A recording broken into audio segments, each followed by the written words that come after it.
नमस्कार दोस्तों, open for learn में आप सभी का हार्दिक स्वागत है। आज हम एक ऐसी पौराणिक गाथा की गहराई में उतरने वाले हैं जो न केवल हमारे धर्म और संस्कृति का अभिन्न अंग है, बल्कि रहस्यों, शक्ति और त्याग से भी ओतप्रोत है। आज हम बात करेंगे उस महान सर्प की जिसने ब्रह्मांड के निर्माण में एक महत्वपूर्ण भूमिका निभाई, उस सर्प की जो कभी देवों और दानवों के बीच सेतु बना, और उस सर्प की जिसका नाम सुनते ही नागलोक की अद्भुत दुनिया आंखों के सामने आ जाती है। जी हाँ, हम बात कर रहे हैं भगवान शिव के परम भक्त क्षीरसागर मंथन के मेरुदंड वासुकी नाग की। और साथ ही हम एक ऐसे रोमांचक और रहस्यमय प्रसंग पर भी प्रकाश डालेंगे जिसके बारे में शायद बहुत कम लोग जानते हैं, वासुकी नाग और शेषनाग का युद्ध। क्या ऐसा युद्ध कभी हुआ था? अगर हुआ तो क्यों?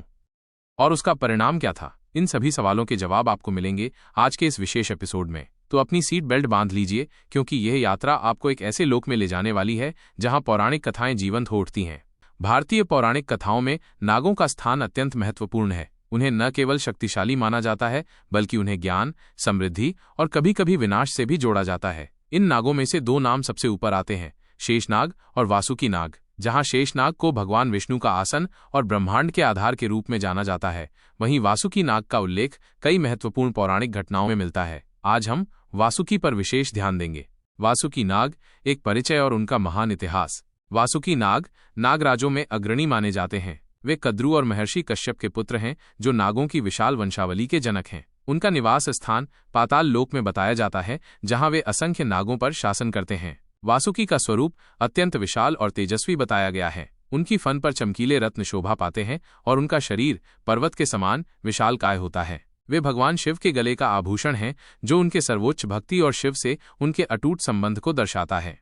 वासुकी की उत्पत्ति और उनके भाई बहन नागों की उत्पत्ति की कथा बड़ी रोचक है। ब्रह्मा के मानस पुत्र महर्षि कश्यप की 13 पत्नियां थीं, जिनमें से अदिति से देवता, दिति से दैत्य और दनु से दानवों का जन्म हुआ। उन्हीं में से एक पत्नी थी कद्रु, जिनसे सभी नागों की उत्पत्ति हुई। वासुकी नाग, शेषनाग, तक्षक, कालिया, मणिभद्र ये सभी कद्रु के पुत्र थे। हालांकि इन सभी भाइयों के बीच शक्ति और भूमिका को लेकर कुछ भिन्नताएं थीं। शेषनाग सबसे ज्येष्ठ और धर्मपरायण थे, जबकि वासुकी अपने पराक्रम और शिव भक्ति के लिए विख्यात हुए।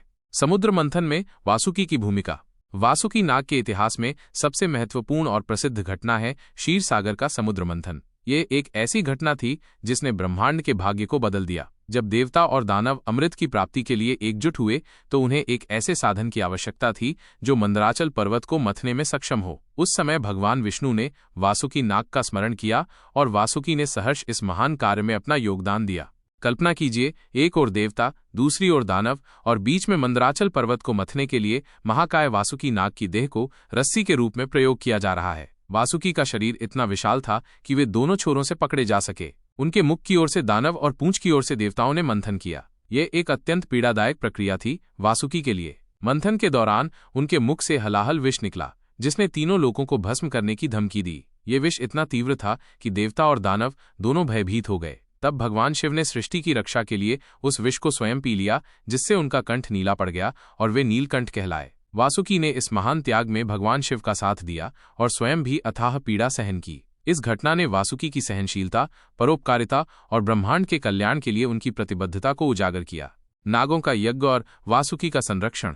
वासुकी नाग का उल्लेख जन्मेजय के सर्पसत्र यज्ञ में भी मिलता है। परीक्षित की मृत्यु के बाद उनके पुत्र जन्मेजय ने सभी नागों का विनाश करने के लिए एक भयंकर सर्पसत्र यज्ञ का आयोजन किया। इस यज्ञ में अग्नि की प्रचंड ज्वाला में लाखों नाग भस्म होने लगे। वासुकी नाग भी इस भयावह स्थिति से चिंतित थे। उन्होंने अपनी बहन जरत्कारु और उनके पति आस्तिक मुनि की सहायता से इस यज्ञ को रुकवाया। आस्तिक मुनि ने जन्मेजय को समझाया कि नागों का संहार उचित नहीं है, और इस प्रकार एक बड़ी त्रासदी टल गई। यह दर्शाता है कि वासुकी अपने नाग वंश के प्रति कितने समर्पित थे, और वे संकट के समय अपने लोगों की रक्षा के लिए हर संभव प्रयास करते थे।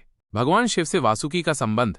वासुकी नाग को भगवान शिव का परम भक्त माना जाता है। वे शिव के गले का आभूषण हैं, जो उनकी अनवरत सेवा और भक्ति का प्रतीक है। कई कथाओं में वर्णित है कि वासुकी ने शिव की तपस्या की थी और उनकी कृपा प्राप्त की थी। यह संबंध सिर्फ एक आभूषण तक सीमित नहीं है, बल्कि ये गुरु शिष्य और स्वामी सेवक के एक गहरे रिश्ते को दर्शाता है। वासुकी को अक्सर शिव के गणों में भी गिना जाता है, जो उनकी उच्च स्थिति और शिवलोक में उनके सम्मान को प्रदर्शित करता है। शेषनाग, ब्रह्मांड के आधार।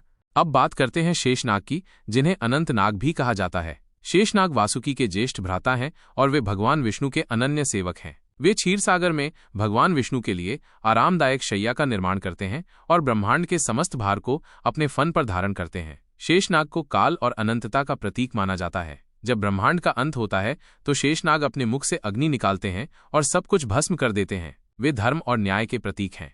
वासुकी नाग और शेषनाग का युद्ध, क्या ये सत्य है? अब आते हैं उस प्रश्न पर जिसकी उत्सुकता शायद आप सभी को है, क्या वासुकी नाग और शेषनाग के बीच कभी युद्ध हुआ था?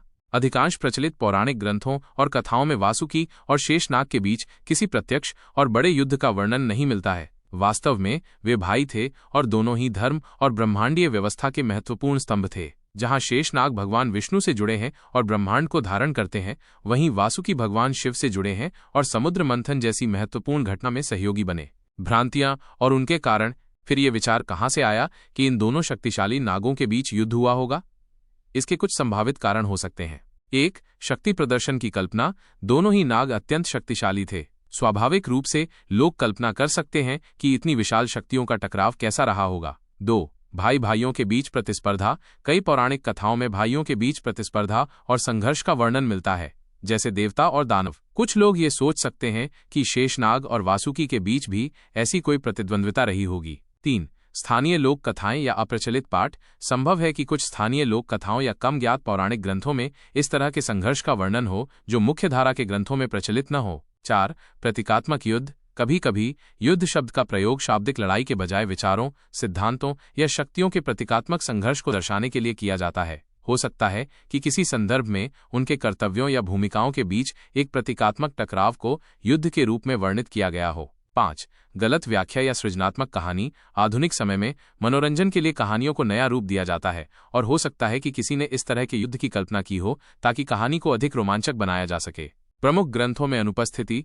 रामायण, महाभारत, पुराणों जैसे विष्णु पुराण, भागवत पुराण, शिव पुराण जैसे प्रमुख हिंदू ग्रंथों में वासुकी और शेषनाग के बीच किसी बड़े युद्ध का स्पष्ट उल्लेख नहीं मिलता। इसके विपरीत इन ग्रंथों में उनके अलग अलग लेकिन महत्वपूर्ण योगदानों का वर्णन है। शेषनाग को ब्रह्मांड का आधार और विष्णु का आसन बताया गया है, जबकि वासुकी समुद्र मंथन में प्रमुख भूमिका निभाते हैं और शिव के गले का आभूषण बनते हैं। दोनों का ही धर्म और ब्रह्मांडीय व्यवस्था को बनाए रखने में अपना अपना विशिष्ट स्थान है। भाईचारे और सहयोग का प्रतीक।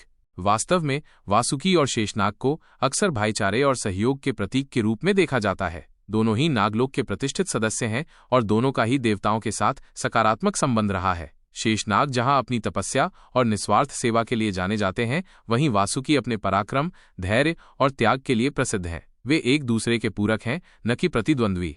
तो इस बात की प्रबल संभावना है कि वासुकी नाग और शेषनाग के बीच किसी शाब्दिक और भयंकर युद्ध की कथा, जैसा कि कुछ लोग कल्पना करते हैं, पौराणिक ग्रंथों में मौजूद नहीं है। ये शायद एक आधुनिक कल्पना या फिर किसी बहुत ही अप्रचलित लोक कथा का हिस्सा हो सकती है। मुख्य धारा की पौराणिक कथाओं में दोनों नागों को ब्रह्मांडीय व्यवस्था के दो महत्वपूर्ण स्तंभों के रूप में दर्शाया गया है, जो अपने अपने कर्तव्यों का निर्वहन करते हुए सृष्टि के कल्याण में योगदान देते हैं।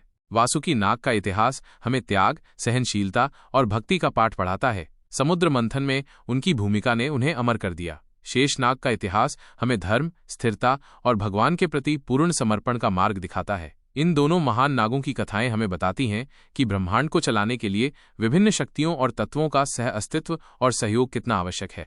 आज हमने एक ऐसे रहस्य की परतें खोली जिसके बारे में शायद आप पहले नहीं जानते थे। हमें उम्मीद है कि इस यात्रा ने आपकी जिज्ञासा को शांत किया होगा और आपको पौराणिक कथाओं की गहराई में ले जाने में सफल रही होगी। तो दोस्तों, ये थी वासुकी नाग के महान इतिहास और शेषनाग के साथ उनके संबंधों की एक विस्तृत व्याख्या। हमें पूरी उम्मीद है कि आपको ये एपिसोड पसंद आया होगा और आपकी पौराणिक ज्ञान की प्यास बुझी होगी। अगर आपके मन में कोई और सवाल है या आप किसी और पौराणिक विषय पर विस्तार से जानना चाहते हैं, तो हमें कमेंट बॉक्स में लिखकर जरूर बताएं। ओपन फॉर लर्न पर हम ऐसे ही ज्ञानवर्धक और रहस्यमयी विषयों पर चर्चा करते रहेंगे। अगर आपने अभी तक हमारे चैनल को सब्सक्राइब नहीं किया है तो अभी करें और बगल में दी गई घंटी के आइकॉन को दबाना न भूलें ताकि हमारी कोई भी नई वीडियो आपसे छूटे नहीं। इस वीडियो को लाइक करें, अपने दोस्तों और परिवार के साथ शेयर करें और हमें अपनी प्रतिक्रियाएं दें। आपके सहयोग से ही हम और बेहतर कंटेंट ला पाते हैं।